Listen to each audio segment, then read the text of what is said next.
सुस्वागतम सुस्वागतम सुस्वागतम. इयत्ता 10वीच्या सर्व विद्यार्थ्यांचे आजच्या या मराठी विषयाच्या सत्रामध्ये खूप खूप स्वागत आहे. तर विद्यार्थी मित्रांनो, आज आपल्याला आपल्या मराठी विषयाचा पाठ 7वा गवताचे पाते, जे एक रूपक कथा प्रकारातील आहे, अभ्यासायचे आहे. चला तर मग आपण पाठ परिचय करून घेऊया. या पाठाचे लेखक आहेत सुप्रसिद्ध लेखक वि.स. खांडेकर आणि हा पाठ सुवर्णकण या कथासंग्रहातून घेण्यात आलेला आहे. तर विद्यार्थी मित्रांनो, आपण सर्वात आधी लेखक परिचय करून घेऊया. थोडक्यात लेखक परिचय असा आहे. वि.स. खांडेकर यांचे पूर्ण नाव विष्णू सखाराम खांडेकर असे होते. त्यांचे जन्मनाव गणेश आत्माराम खांडेकर असे होते. त्यांचा जन्म 11 जानेवारी 1898 साली सांगली येथे झाला. तर मृत्यू 2 सप्टेंबर 1976 साली मिरज येथे झाला. वि.स. खांडेकर यांच्या भरपूर साऱ्या कादंबरी मराठी भाषेमध्ये आपल्याला पाहायला मिळतील. तर विद्यार्थी मित्रांनो, त्यांच्या ययाती या कादंबरीसाठी ज्ञानपीठ पुरस्काराने गौरविण्यात आलेलं आहे. त्याचप्रमाणे त्यांच्या वडिलांचे पूर्ण नाव होते आत्माराम रामचंद्र खांडेकर. त्यांना एक अपत्य होतं, जिचे नाव मंदाकिनी असे होते. तर विद्यार्थी मित्रांनो, आपण आता वि.स. खांडेकर यांच्याबद्दल अधिक परिचय करून घेऊया. वि.स. खांडेकर यांचा कार्यकाळ जर आपण पाहिला तर तो आहे 1898 ते 1976 पर्यंत. त्यांची ओळख आपण पाहिली तर ती अशी आहे: कादंबरीकार, कथाकार, लघुनिबंधकार, समीक्षक, पटकथा लेखक. अशा विविध पैलूंमधून ते आपल्यासमोर येतात. 1974 साली ज्ञानपीठ पुरस्काराने खांडेकरांच्या वाङ्मय सेवेचा यथोचित गौरव करण्यात आला आहे. भारत सरकारने त्यांना पद्मभूषण या पुरस्काराने देखील सन्मानित केलंय. त्यांचे कांचनमृग, 2 ध्रुव, उल्का, 2 मणी, हिरवा चाफा, रिकामा देव्हारा, पांढरे ढग, पहिले प्रेम, जळलेला मोहोर, ययाती, अमृतवेल आणि अश्रू या कादंबऱ्या, त्याचप्रमाणे वायुलहरी, चांदण्यात सायंकाळ, अविनाश, मंदाकिनी इत्यादी लघुनिबंध संग्रह आहेत. तसेच वनभोजन, धुंदुरमास, फुले आणि काटे, गोकिरणीचे फुले, गोफ आणि गोफण हे समीक्षा लेख संग्रह सुद्धा त्यांचे प्रसिद्ध आहेत. तर विद्यार्थी मित्रांनो, सुप्रसिद्ध लेखक वि.स. खांडेकर यांच्या लेखन साहित्याची आपण आता थोडी ओळख करून घेऊया. हे आहे ययाती या कादंबरीचे मुखपृष्ठ. तर नवीन आवृत्ती असलेल्या ययातीचे हे मुखपृष्ठ. त्याचप्रमाणे अमृतवेल या पुस्तकाचे हे मुखपृष्ठ आहे. तसेच एका पानाची कहाणी, अतिशय सुंदर असं हे पुस्तक आहे. त्याचप्रमाणे 5 कथाकार, तसेच सूर्यास्त, हे सांजवात, पहिले प्रेम, अश्रू, कलिका, तसेच सुखाचा शोध, भाऊबीज, वेचलेली फुले, अभिषेक, सुवर्णकण, ज्यातून ही कथा घेण्यात आलेली आहे. तर विद्यार्थी मित्रांनो, आपण आता जितके काही पुस्तकांची आपण ओळख करून घेत आहे, त्या साऱ्या पुस्तकांबद्दल तुम्ही आता माहिती तुम्हाला मिळालीच असेल. तर तुम्ही आपले अवांतर वाचन वाढवण्यासाठी ह्या पुस्तकांचा नक्की वापर करायचा आहे. जिथे जिथे तुम्हाला ही पुस्तकं वाचायला मिळतील तेव्हा ही पुस्तकं वाचण्याचा तुम्ही प्रयत्न करायचा आहे. चला तर मग आता आपण वळूया आपल्या पाठाकडे. बालपणापासूनच आपणाला कथा खूप आवडत असतात. विज्ञान कथा, ऐतिहासिक कथा, जातक कथा, साहस कथा, रहस्य कथा असे कथेचे अनेक प्रकार आहेत. यापैकी एक प्रकार म्हणजेच रूपक कथा होय. रूपक कथेचे वैशिष्ट्य म्हणजे ती आकाराने लहान असते. तिच्यामध्ये अर्थघनत्व, आशय समृद्धता आणि सूचकता असल्याने ती अधिक परिणामकारक होते. नाट्यात्मकता, अलंकारिकता आणि संदेशपरता ही रूपक कथेची आणखी काही वैशिष्ट्ये होत. रूपक कथेतून वाच्यार्थ क्षणोक्षणी अंशतः कमी होत जाऊन लक्षार्थ प्रभावीपणे सूचित होतो. खालील कथा वाचून आपल्याला त्याचा अनुभव येईलच. तर विद्यार्थी मित्रांनो, इथे आपल्याला रूपक कथेची वैशिष्ट्ये देण्यात आली आहेत. रूपक कथा आणि तिचे वैशिष्ट्य काय आहेत? तर तिचे वैशिष्ट्य म्हणजे ती आकाराने लहान असते, तिच्यात अर्थघनत्व असतं, आशय समृद्धता आणि सूचकता यांचासुद्धा त्याच्यामध्ये प्रभाव आपल्याला दिसून येतो. त्याचप्रमाणे अजून त्याचे आपल्यास इथे वैशिष्ट्य देण्यात आले आहेत आणि ती म्हणजे नाट्यात्मकता, अलंकारिकता आणि संदेशपरता. ही वैशिष्ट्ये लक्षात ठेवायची आहेत. चला तर मग आज आपण सगळ्यात आधी आपल्या रूपक कथेकडे वळूया. सर्वात आधी मी या रूपक कथेचं प्रकट वाचन करेल आणि मग त्यानंतर आपण नवीन शब्दांचा आणि कठीण शब्दांचा अर्थसुद्धा जाणून घेऊया. हिवाळा नुकताच सुरू झालेला होता. झाडावरून एकामागून एक पिकलेली पाने गळून पडू लागली. पट पट पट त्यांचा तो पट पट असा कर्णकटू आवाज. तो आवाज ऐकून धरणी मातेच्या कुशीत झोपी गेलेले एक चिमणे गवताचे पाते जागे झाले. गिरक्या खात खात जमिनीवर येणाऱ्या एका पानाला ते म्हणाले, पडता पडता किती कटकट करतोयस तू. तुझ्या या दंग्याने माझ्या साऱ्या गोड गोड स्वप्नांचा सुराडा झाला की. पानाला राग आला. ते चिडून म्हणाले, अरे जा चिडखोर बिब्बा कुठला. मातीत जन्मून मातीतच लोळणाऱ्या तुझ्यासारख्या क्षुद्र गवताच्या पात्याला आमच्या या वातावरणाची कल्पना कशी येणार. हा दंगा नाही बेटा, हे गाणं चाललंय. जन्मात कधी आ न करणाऱ्या तुझ्यासारख्या अरसिकाला हे समजायचं नाही. हे बोलता बोलताच ते पान पृथ्वीवर पडले आणि धरणी मातेच्या कुशीत झोपी गेले. ते पुन्हा जागे झाले ते वसंताच्या संजीवक स्पर्शांनी. त्या स्पर्शात विलक्षण जादू होती. त्या जादूने आता त्या पानाचं रूपांतर गवताच्या चिमुकल्या पात्यात झाले होते. पुन्हा हिवाळा आला. थंडीने कुडकुडत गवताचे पाते धरणी मातेच्या कुशीत लपू लागले, झोपू लागले. पण पुन्हा पुन्हा त्याची झोप मोड होऊ लागली.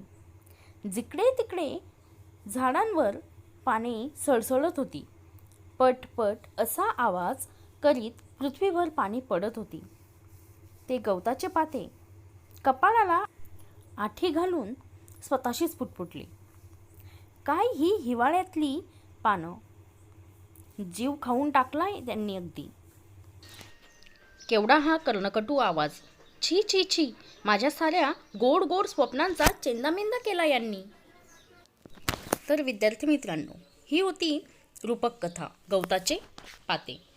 आता आपण या रूपक कथेचा भावार्थ पाहूया. तर विद्यार्थी मित्रांनो, आजच्या या रूपक कथेमध्ये नवीन शब्दार्थ आले आहेत. चिमणे. चिमणे म्हणजेच इवलेशे, छोटे, क्षुद्र, कमी दर्जाचा, हीन, अरसिक, ज्याला कशातच रस नाही असा तो, चिडखोर, सतत चिडणारा, असे नवीन शब्द या पाठामध्ये आले आहेत. रूपक कथेचा भावार्थ. अगदी साध्या सुध्या अशा नैसर्गिक गोष्टींतून मानवी स्वभावाचे विविध पैलू दिग्दर्शित करण्याचे लेखकाचे सामर्थ्य या कथेत सुंदर रीतीने प्रगट झाले आहे. गळून पडलेली पाने मातीत मिसळून जातात आणि पुढे त्या मातीतूनच गवताची चिमुकली पाती वर डोकावून पाहू लागतात. दोघांच्याही अंतरंगात खेळणारा जीवनरस एकच आहे. पण झाडावरून गळून पडणारे पान आपल्या उच्च पदाचा खोटा अभिमान बाळगून गवताच्या पात्याला क्षुद्र लेखते आणि त्या पडणाऱ्या पानाचा आवाज ऐकून आपली सुंदर स्वप्ने भंग पावल्याची तक्रार ते पातेही करत सुटते. तर विद्यार्थी मित्रांनो, इथे शब्द आला आहे क्षुद्र. क्षुद्र म्हणजे हीन किंवा कमी महत्त्वाचा. मग यावरून आपल्याला असं लक्षात येतं की या रूपक कथेमध्ये लेखकाने मानवी स्वभावांचे दर्शन अतिशय चांगल्या रीतीने आपल्याला यामध्ये दाखवून दिले आहे. मातीत मिसळून जाणाऱ्या जे पान आहे त्या पानाचं एक खोटा अभिमान यामध्ये अतिशय उत्कृष्टरित्या आपल्यासमोर मांडला आहे. त्याचप्रमाणे यामध्ये जे गवताचे पाते आहे जे आपले सुंदर स्वप्न भंग पावल्याची तक्रार करत आहे, याची तक्रार करणं सुद्धा साहजिकच इथे मांडलं गेलेलं आहे. आपल्याला त्रास होत असेल तर आपण नक्कीच त्या गोष्टींची तक्रार करत असतो, परंतु जो त्रास आपल्याला ज्याकडनं होत आहे ती व्यक्ती जर आपल्यापेक्षा मोठी असेल किंवा ती समोर खोटा अभिमान बाळगून स्वतःचा उच्च पदाचा मानवी जीवनातले कितीतरी संवाद या साध्या विरोधात प्रतिबिंबित झाले आहेत. महत्त्वाचा जर लेखक असेल पिढीच्या तर नक्कीच जबाबदारपणाबद्दल बोलणारी याचा वडील पिढी खोटा अभिमान हा मातीमध्ये मिसळत असतो. तरुणपणातले दिवस आठवते का? आठवण करून घेऊन मग तरुणांवर तोंड सुख घेण्याची तयारी दर्शवते काय? आणि वडील पिढीच्या सांगण्याकडे कपाळाला आठी घालून पाहणारी तरुण पिढी तरी प्रौढ झाल्यावर काय करते? तीही जुना कित्ताच गिरवत बसते. बाह्य स्वरूप कितीही बदलले तरी त्याच मनोवृत्तीची पुनरावृत्ती होत असलेली दिसते आणि पिढीतील अंतर हे मात्र कायम राहते. दुसऱ्याच्या जागी स्वतःला कल्पून त्याचे सुख दुःख जाणण्याची किंवा त्याच्याशी सहानुभूतीने समरस होण्याची प्रवृत्तीच मनुष्यात नाही. मालक आणि मजूर या दोघांच्या स्थानांची अदलाबदली केली तर त्यांच्या स्वभावात काही बदल होईल का? तर विद्यार्थी मित्रांनो, गवताचे पाते या रूपक कथेचा भावार्थ खूप मोठा आहे आणि तो कदाचित तुमच्या समजण्याच्या पलीकडेही असू शकतो. कारण आपण जर बाह्य रूप जरी बदलले आणि आपला मात्र स्वभाव गुण त्याच रूपामधला ठेवला, जुन्या रूपामधला ठेवला, तर मात्र त्या बाह्य रूपाची बदली करून सुद्धा आपल्याला काहीही बिघडत नसते. आणि म्हणून मनुष्याने आपला स्वभाव नेहमी चांगला ठेवणं आवश्यक असते. आपले दुःख समोरच्याचे पण दुःख असेल, आपले दुःख आणि आपले सुख, त्याचप्रमाणे समोरच्याचेही सुख आणि दुःख या दोघंही गोष्टी जाणून घेणे अत्यंत आवश्यक असते. आणि मग समोरच्याशी सहानुभूतीने समरस होणं अत्यंत आवश्यक आहे. आणि म्हणूनच अशा प्रकारच्या रूपक कथा आपल्याला हे सारं काही जीवनातील मानवी स्वभावांचं दर्शन या साऱ्या गोष्टींमधून आपल्याला घडत असते. आणि याचा पुरेपूर प्रयत्न सुप्रसिद्ध लेखक वि. स. खांडेकर यांनी केलेला आहे. तर विद्यार्थी मित्रांनो, अशा प्रकारे आज आपण आपला पाठ 7वा गवताचे पाते, जे एक रूपक कथा आहे आणि ज्याचे लेखक वि. स. खांडेकर हे आहेत, हा अभ्यासला. आणि हा पाठ सुवर्णकन या रूपक कथासंग्रहातून घेण्यात आलेला आहे. चला तर मग आता आपण वळूया या पाठाच्या स्वाध्यायाकडे, कृतीकडे. तर विद्यार्थी मित्रांनो, ही आहे स्वाध्याय कृती. तर आपण या स्वाध्याय कृतीमधला प्रत्येक प्रश्न आता आपण सविस्तर रूपात पाहूया. तर विद्यार्थी मित्रांनो, पहिला प्रश्न आहे आकृत्या पूर्ण करा, ज्यामध्ये पहिलंच आपल्याला लिहायचं आहे रूपक कथेची वैशिष्ट्ये. रूपक कथेची वैशिष्ट्ये. तर यामध्ये आपल्याला रूपक कथेची वैशिष्ट्ये म्हणजेच मी पाठाच्या सुरुवातीलाच सांगितली होती. रूपक कथा ही आकाराने लहान असते, तिच्यामध्ये अर्थघनत्व असते, आशय समृद्धता असते, त्याचप्रमाणे नाट्यात्मकता असते. अशा अनेक वैशिष्ट्ये आपण पाठाच्या पूर्वार्धामध्येच पाहिले आहेत. त्याचप्रमाणे दुसरा प्रश्न आहे गवताच्या पात्याची स्वभाव वैशिष्ट्ये. तर विद्यार्थी मित्रांनो, यामध्ये गवताच्या पात्याची स्वभाव वैशिष्ट्ये म्हणजेच चिडखोरपणा, त्यानंतर आपल्या सुखामध्ये सुख मानणं आणि त्याचप्रमाणे विरोध करणे हे सारे स्वभाव वैशिष्ट्य गवताच्या पात्याचे आहेत. त्याचप्रमाणे पानाची वैशिष्ट्ये. आता पान हे ज्यावेळेस झाडावरून खाली पडत होते, जमिनीच्या कुशीत येत होते, त्यावेळेस ते पटपट असा आवाज करत होते आणि त्यामुळे दुसऱ्याला त्रास होतात, म्हणजेच गवताच्या पात्याला त्रास होत होता. आणि मग अशा वेळेस या पानाचा आपण स्वभाव वैशिष्ट्य सांगू शकतो की हा स्वतःचा खोटा अभिमान बाळगणारा, त्याचप्रमाणे समोरच्याला क्षुद्र किंवा हीन असा लेखणारा, हे पानाची स्वभाव वैशिष्ट्ये होती. आणि यामध्ये चौथी आकृती आहे, गवताच्या पात्यासाठी पाठात आलेले शब्द व शब्दसमूह कोणकोणते आहेत. तर विद्यार्थी मित्रांनो, गवताच्या पात्यासाठी चिमणे म्हणजेच इवलेशे, त्यानंतर चिडखोर असे अनेक शब्द या पाठामध्ये आलेले आहेत. ती आपल्याला शोधायची आहेत आणि या आकृतीमध्ये ती लिहायची आहेत आणि ही आकृतीसुद्धा आपल्याला पूर्ण करायची आहे. चला तर मग आता आपण वळूया पुढच्या प्रश्नाकडे. तर विद्यार्थी मित्रांनो, दुसरा प्रश्न आहे, कारणे लिहा. यामध्ये झोपी गेलेल्या चिमुकल्या गवताच्या पात्यानं गळून पडणाऱ्या पानाकडे तक्रार का केली याचे कारण आपल्याला लिहायचे आहे. त्याचप्रमाणे अरसिक गवताच्या पात्याला गाणं समजणार नाही असे गळून पडणारे पान म्हणाले, याचेही कारण आपल्याला लिहायचे आहे. त्यानंतर वसंताच्या संजीवक स्पर्शाने पानाचे रूपांतर चिमुकल्या पात्यात झाले, कारण या सर्वांचे उत्तर आपण कारण या शब्दाच्या पुढे आपल्याला मांडायचे आहे. अत्यंत सोपा असा हा प्रश्न आहे. चला तर मग आता वळूया आपल्या तिसऱ्या प्रश्नाकडे. तिसरा प्रश्न आहे, खालील शब्दांतील अक्षरांपासून अर्थपूर्ण शब्द तयार करा. 3 शब्द देण्यात आलेले आहेत. पहिला शब्द आहे बेजबाबदारपणा, दुसरा धरणी माता आणि बालपण. जसे आपण बेजबाबदारपणा या शब्दापासून बनवू शकतो बेजबाबदार, जबाबदार, त्यानंतर दार, असे अनेक शब्द या शब्दांपासून बनत असतात. मग धरणी माता यामधून माता, धरणी, नंतर बालपण, बालपण शब्द आपण तयार करू शकतो. आता वळूया आपल्या चौथ्या प्रश्नाकडे. तर विद्यार्थी मित्रांनो, आपला चौथा प्रश्न आहे, खालील परिच्छेद वाचा. विरामचिन्हांचा योग्य वापर करून परिच्छेद पुन्हा लिहा. खाली एक परिच्छेद आपल्याला देण्यात आलेला आहे आणि हा परिच्छेद वाचायचा आहे आणि त्यामध्ये कोणकोणत्या विरामचिन्हांची योग्य जागा आपल्याला ती शोधून काढायची आहे. विरामचिन्हे तर आठवतच असतील सर्वांना. प्रश्नचिन्ह, त्यानंतर पूर्णविराम, स्वल्पविराम, अर्धविराम, अवतरण चिन्ह, एकेरी अवतरण चिन्ह, दुहेरी अवतरण चिन्ह, या साऱ्या विरामचिन्हांचा वापर आपल्याला करायचा आहे. चला तर मग आता वळूया आपल्या पुढच्या प्रश्नाकडे. प्रश्न 5वा, खालीलपैकी कोणतीही जोडी विरुद्धार्थी नाही, म्हणजेच जोडी विरुद्धार्थी नाही म्हणजेच समानार्थी आहे असा या प्रश्नाचा अर्थ झाला. मग यामध्ये ज्ञानी सुज्ञ, निरर्थक विरुद्ध अर्थपूर्ण, ऐच्छिक विरुद्ध अनिवार्य आणि दुर्बोध विरुद्ध सुबोध.